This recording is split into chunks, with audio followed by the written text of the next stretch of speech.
Hey friends, welcome back to my channel. And if it's your first time here, I'm Janetta, an author who loves to draw. On my channel, I focus on combining storytelling with art. If that's something you're interested in, please like, comment, subscribe, and share. Let's get to it. Chapter 31. It was eerily quiet as they approached the warehouse. Boots crunching the dirt beneath their feet and the sound of their breathing were the only things Dante heard as he led the team searching for Brooklyn. The air was still as the sun began to set. Despite knowing that anywhere from 15 to 60 men were on premise, they had not seen a single soul in the 30 minutes they watched the building from their hiding places at the top of the road leading to the warehouse. Dante and his team's nerves got more and more on edge each minute that they continued to watch, wait, and plot strategy. The team that came hired this time to abduct Lang was good. All the gunfire and craziness alongside the highway had been covered up by the fake road construction the team had orchestrated. No passerby saw a thing. By the time Dante's team had arrived, the roads were reopened, the SUV was moved to the side of a road that was barricaded off to traffic, and Lang was gone. Bill and Robert were unconscious in the SUV. Stephen was bound and gagged in the back seat. All three were being evaluated at the nearest medical center. Certain of Lane's kidnappers had brought her to this location as well. He split his team up so that once they got inside, half would look for Brooklyn and the others would look for Lang. He had led the group in charge of locating Brooklyn. Though the other team was instructed to look for Lang, he ordered them to radio him immediately if they found Brooklyn before he did. He figured she would need to see his familiar face in the crowd of armed men. Otherwise, she would think that they were men that Kane sent to hurt her. Lang knew most of the men in the mission, so that would not be a problem for her. Dante prayed that the team that had collected Lang had gotten their delivery fee and kept it moving. The fewer bad guys in the warehouse, the better. Doing everything possible to stack the odds in their favor, Dante had a person at his office constantly checking all the mail for any packages specifically addressed to him or Lang. Any additional information they could get their hands on could only help at this point. He motioned for his men to advance, weapons drawn. They crept toward the warehouse. A long hallway greeted them as they entered the building. They rushed forward, making as little noise as possible. At the end of the hallway, Dante could look down onto the lower level. The hallway became a catwalk that led to staircases on either side of the room that went down to a sunken area on the lower level. Dante's team would have to climb a small set of stairs to reach the half of the room that was beyond the clear wall that divided the lower level. The area beyond the wall reminded him of a pool room of a gym. Brooklyn and Lang were visible beyond the glass wall, which Dante assumed was bulletproof. As his team spread out, Dante signaled for them to keep their eyes open as they headed to the stairs on either side of the room. Suddenly, Kane's voice filled the room. Dante, you didn't even wait until I extended an invitation. I should have known better. It's not like you didn't invite yourself to the party the last time. Dante's eyes scanned the room, but seeing no one, his focus returned to Brooklyn and Lang beyond the glass. Lang stood on a platform above a pool that reminded him of a diving board, only wider and sturdier. Her right calf had a metal device clamped around it, and he assumed so did her left. Her hands were tied behind her back and a noose around her neck. The rope that was wrapped around her neck was threaded through a loop that hung from the ceiling, attached to a metal lever on the pool deck across from her, where Brooklyn sat in a chair with her hands tied behind her back. It didn't look like she was locked into the platform like Lang.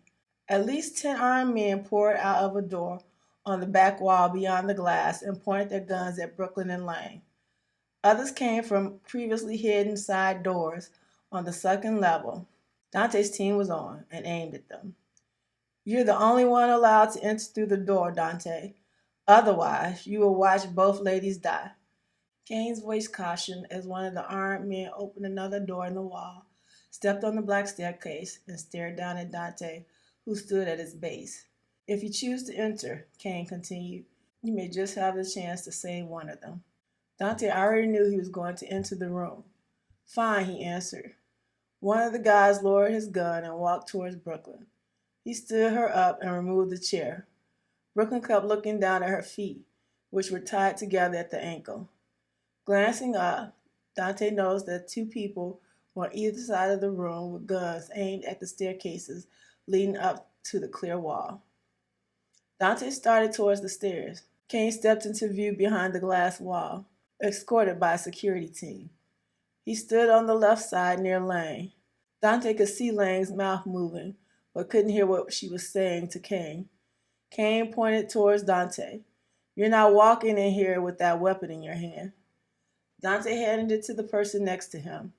He mouthed to the person to find the back door. They had looked for an entry point on the back side. Although there were no traditional door, maybe there was a door like the one in the glass wall that they wouldn't have been able to see unless they were up on it. I know that's not the only weapon you have on you. Kane walked over and stroked Lang's hair. She tried to move her head away from his hand, but with the noose around her neck, movement was restricted. Dante turned and handed over his Beretta. He lifted his arms and turned around to show he had no more guns on him. Once your team exited this level, you'll be allowed to enter. While his team retreated back up the stairs, he tried to formulate a plan to save both women. The guy guarding the door stepped back as the last member of his team hit the upper level. Let me explain to you how this works, Kane stated, stepping away from Lang and heading to the back of the room. You can choose to save your partner or the love of your life. He turned to face Dante. If you choose Lang, once you take the noose off her neck, it will cause the lever on the front of Brooklyn's platform to go down, and the metal grill will rise out of the deck and crush her. Kane used the remote in his hand to display the sharp metal grid raised out from the ground. Dante noticed that the rope that once lay loose around Lang's neck now looked like a choker until he released the grid back into the floor. Staring at Brooklyn, he couldn't see anything locking her in place. You know what you have to do, Lang shouted, looking at a very distraught Dante. Fine, I choose Lang. The sound Brooklyn made beneath her gag broke his heart. No, Lang screamed in shock. He knew that while she didn't want to die, she didn't want to be responsible for Brooklyn's death. Not so fast, Kane stated to Dante with a wicked smile. You may want to rethink this decision. If your intention is to hold the rope to keep it from triggering the grid, I already thought of that. It won't work. Kane, why don't you let Brooke go? Dante's mind raced as he evaluated the best way to handle the situation. You know this is really between you, me, and Lang. You're not going to ask why your plan won't work? Kane laughed as his guard held the door to his escape route open. I'll tell you. The only way to release Lang's leg is if Brooklyn is moved off of the deck. Her little diving platform automatically releases the clamps on her legs as it moves back. Kane hit the control and the platform released Lang's calf and started moving back. Brooklyn's face filled with fear as the grid lifted slightly. Kane moved the platform back and the device is relocked around Lang's calves. Or you could unlock the device with the key that is front of Lang. If you don't take the noose off before unlocking the device, you will end up in the water with Lang hanging above and Brooklyn crushed and sliced up. Damn you, Kane. If Kane was close enough, Dante would have crushed his throat with his bare hands. There was a chance with this contraption he wouldn't be able to save either woman. You know what you have to do, Lang repeated to Dante, looking over at Brooklyn. As one of Kane's men positioned himself behind Dante with a gun aimed at him, Kane pointed to a timer on the back wall that started a countdown and said, You have 1 minute to figure it out, or it won't matter who you choose. Once the minute is over, you have less than a minute to attempt to save one of them. Dante kept the guy whose gun was trained on him in his peripheral view as the others began to clear the area. Kane moved towards the door. Lang, it's been a pleasure seeing you again. Kane, I hope you go to hell and gasoline draws, Lang yelled at his retreating figure. By the look on your partner's face, Kane paused, looking back at her, then laughing. You will not be sending me there personally. He blew her a kiss as he exited the room. There was no denying with this new information, Dante had chosen Brooklyn. He glanced back and noticed over 20 of Kane's men had filled the sunken area of the lower level. When Lang signed up for the job, she signed up to put her life on the line. Brooklyn hadn't. When Kane hit the door, Dante stepped back, grabbing the barrel of the gun of the man standing beside him.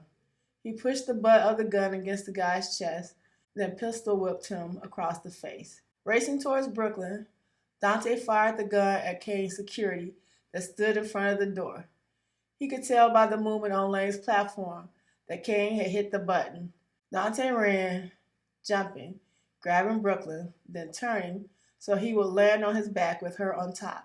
As they started to slide against the floor, he lifted his weapon and aimed at the loop, shooting at the rope. He took several shots at the rope.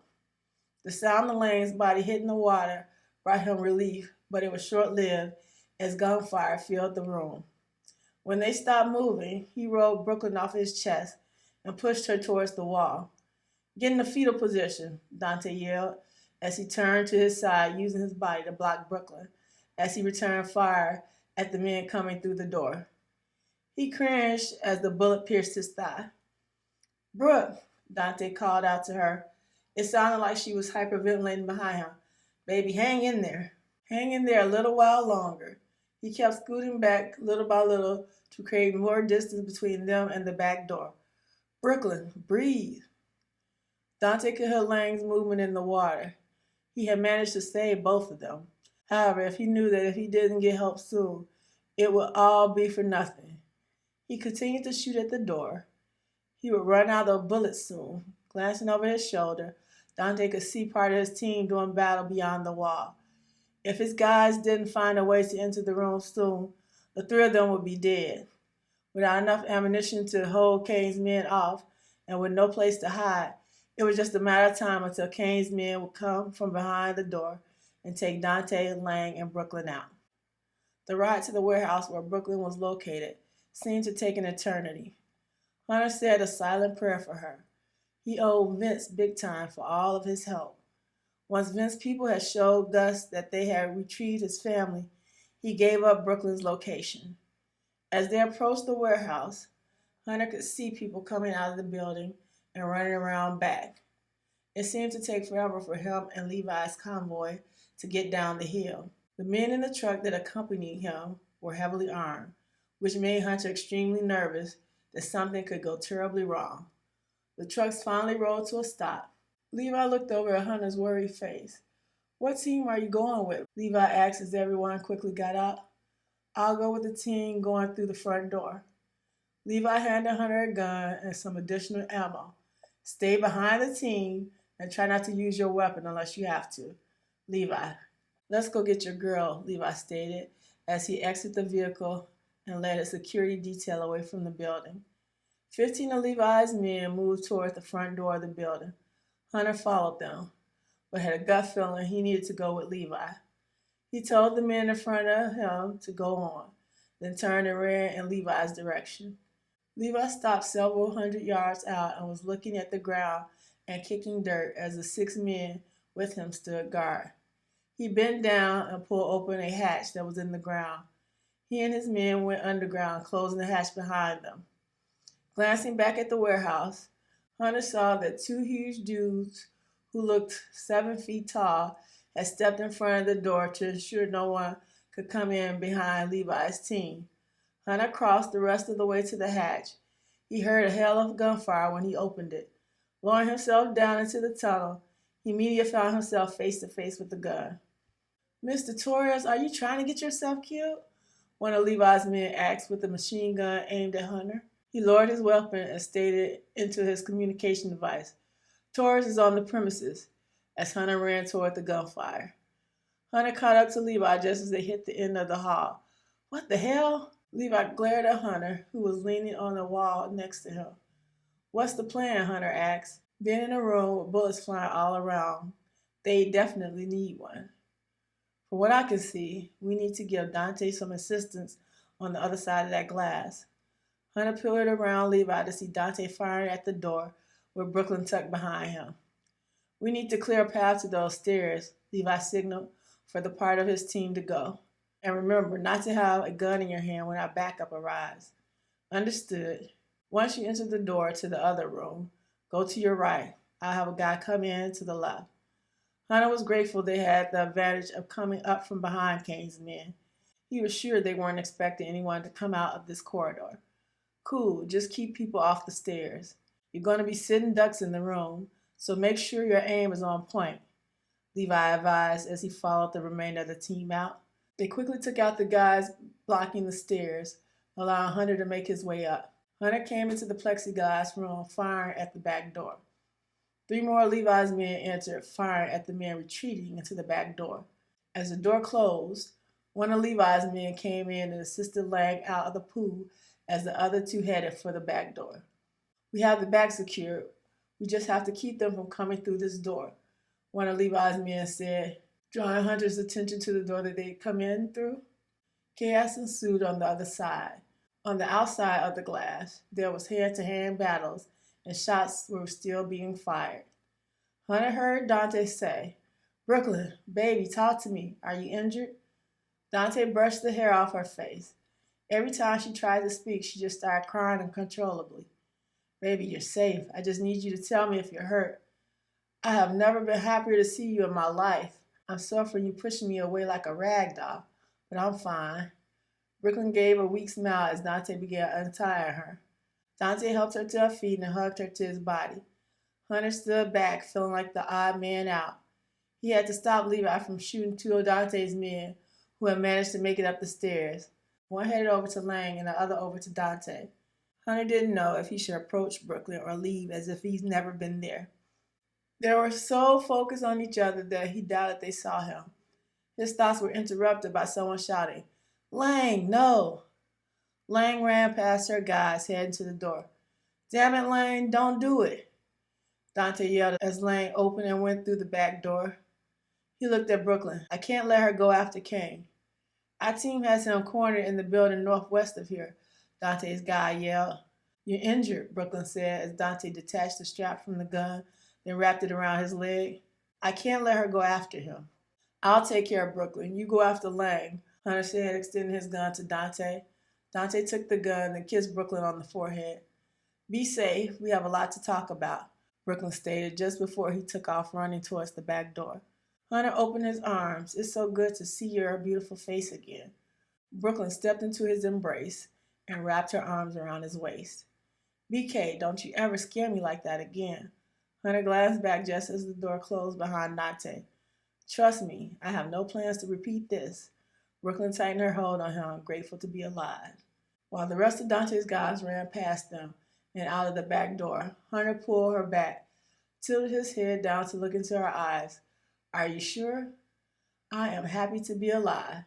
"Mr. Torres, is everything good?" one of Levi's men who came through the back door asked. "Yes." Levi stepped into the room. Gunfire erupted on the other side of the glass as more Kane's men entered the room. "Head to the back door," Levi yelled to Hunter.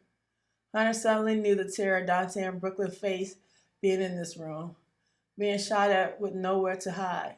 Brooklyn broke out running towards the back door with Hunter and Levi on her heels. Levi pushed them through the door. As they neared the end of the hallway, they heard, "Drop your weapons and get your hands up." They froze in place and turned to see local police and the FBI. "We're safe," Hunter told Brooklyn. Brooklyn visibly relaxed. It seemed Vince's plan to provide them with a little backup worked. As Levi's people were being handcuffed, Levi stood with his hands up. Hunter put his hands up too, wondering when the hell Levi had gotten rid of his gun. Chapter 32. Dante saw Lang racing towards the building where his men had Kane trapped. He knew she planned to make him pay for what he'd done to her and her husband. "Lang, stop!" She ignored Dante's plea and entered the building before he could reach her. Swearing under his breath, he pushed forward, ignoring the piercing pain in his thigh. Through his earbud, he barked to his men to restrain Lang when they saw her. He rushed through the door she had entered moments before. She was nowhere to be seen. Lang was on the hunt, and she was excellent at hunting. Has anyone got eyes on either Kane or Lang? Dante moved slowly through the first level of the building. Dark and dank, it was full of containers, crates, and dead bodies, mostly Kane's men. He suspected that Lang had already lifted a gun from one of them. None of his men were on the first floor, which meant they felt certain Kane was somewhere on the second floor. Getting a response that no one had visuals on Kane or Lang was not what Dante wanted to hear. Kane rushed up the stairs to the second floor. Lang stepped out of the shadows and followed him. She could not let him get away. She knew Kane. He had a plan for escape, and it wouldn't be easy to spot. And if she had rushed up the stairs like Kane's men had done, she would have missed it. In the dark stairwell, a pair of heavy drapes were almost invisible against the wall. There was something slightly askew about them. Lang followed her instincts and slowly pushed them aside. The small window behind it was slightly ajar. She peered out and saw the fire escape. So this is how Kane slipped past Dante's men. Because it had not been extended down to the ground, she instantly knew that Kane had gone up to the roof. Lang pushed the window open and climbed gingerly onto the fire escape. Leading with one of the guns she pulled off of one of Kane's men, she slowly and quietly started up the stairs. "Are we sure he came up here?" Dante asked one of his men. He shook his head. "He was spotted on the stairs. His men fired back on us from the stairwell, but eventually were able to push them back. They barricaded themselves in that back room. Herman is planning to blow the door. We should be ready to move in 5 minutes, and then we should be able to confirm Kane's presence." Dante's gut was burning. Something wasn't right. Where had Lang gone? She should have been spotted the minute she stepped onto the second floor. Had she tracked Kane to another part of the building? He needed to retrace his steps and locate Lang and Kane before something unthinkable happened. "Keep me informed," he said as he made his way back to the stairs. "I need to go check something out." He stopped in his track when he felt a draft coming through what he thought was the stairwell wall. A closer look told him that there wasn't a wall at all in that small area, but rather a set of thick curtains that hugged an open window. Dante cursed himself for having missed it the first time he passed through there, knowing Lang probably hadn't missed it. As he climbed through the window and onto the fire escape, one of his men's voices came through his earbud. "There's a helicopter heading this way." Kane must have found his way to the roof. Shots rang out from the roof. Dante raced up the fire escape trying to get to Lang. "I'm not going to let you get away," Lang called from behind the ventilation system where she'd taken cover. "This ends today, Kane." She'd been able to take out one of the 3 guards that were covering him. "Well, I'd love to stay and chit-chat with you, my lovely Lang. My ride is almost here." He pointed at a helicopter coming towards them. "I'm afraid we're going to have to pick this up at a later date. I assure you that the next time we meet, the outcome for you won't be pleasant." Her response was cut off when she noticed Dante climbing onto the roof from the fire escape.